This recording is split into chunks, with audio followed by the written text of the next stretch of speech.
মঙ্গলবার রাজ্যের মুখ্যমন্ত্রী এবং এডিসি মুখ্য কার্যনির্বাহী সদস্যের নিকট 18টি জনগোষ্ঠীর কাস্টমারি ল অনুমোদনের দাবিতে ডেপুটেশন প্রদানের কর্মসূচি গ্রহণ করা হয়েছিল। ত্রিপুরা ট্রাইবাল কাস্টমারি ল কোঅর্ডিনেশন কমিটি রাষ্ট্রীয় শোকের কারণে মঙ্গলবার এই কর্মসূচি বাতিলের সিদ্ধান্ত নেয় ত্রিপুরা ট্রাইবাল কাস্টমারি ল কোঅর্ডিনেশন কমিটি। পরবর্তী ঘোষিত সময়ে এই কর্মসূচি পুনরায় পালিত হবে।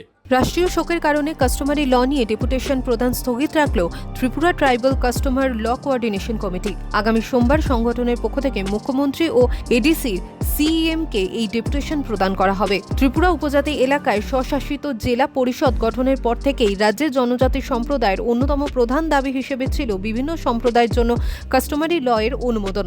কিন্তু বহু দশক অতিবাহিত হওয়ার পরেও একমাত্র জামাতিয়া সম্প্রদায় ছাড়া অন্য কোনো সম্প্রদায়ের কাস্টমারি ল এখনো পর্যন্ত অনুমোদিত হয়নি। অবিলম্বে বাকি 18টি জনগোষ্ঠীর কাস্টমারি ল অনুমোদনের দাবিতে মঙ্গলবার রাজ্যে মুখ্যমন্ত্রী এবং এডিসির মুখ্য কার্যনির্বাহী সদস্যের নিকট ডেপুটেশন প্রদানের কর্মসূচি গ্রহণ করেছিল ত্রিপুরা ট্রাইবাল কাস্টমারি ল কোঅর্ডিনেশন কমিটি। কিন্তু রাজ্য পুলিশের প্রধান প্রয়াত অনুরাগ ধান্যকরের স্মৃতির প্রতি শ্রদ্ধা জানাতে রাজ্য সরকার মঙ্গলবার রাজ্যের রাষ্ট্রীয় শোক দিবস পালনের সিদ্ধান্ত গ্রহণ করেছে।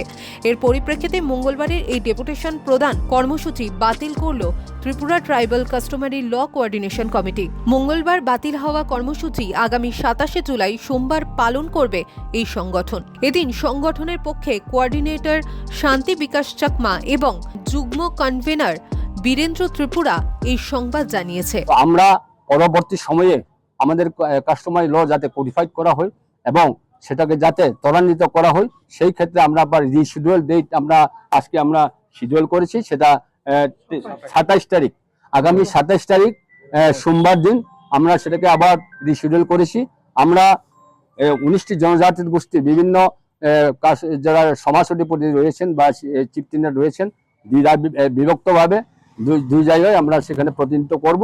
মঙ্গলবার রাজ্যের 18টি জনজাতি সম্প্রদায় সমাজপতিরা আগরতলা জগন্নাথ বাড়ি পার্কের সামনে সমবেত হয়ে আলোচনার মাধ্যমে এই সিদ্ধান্তটি গ্রহণ করেছেন।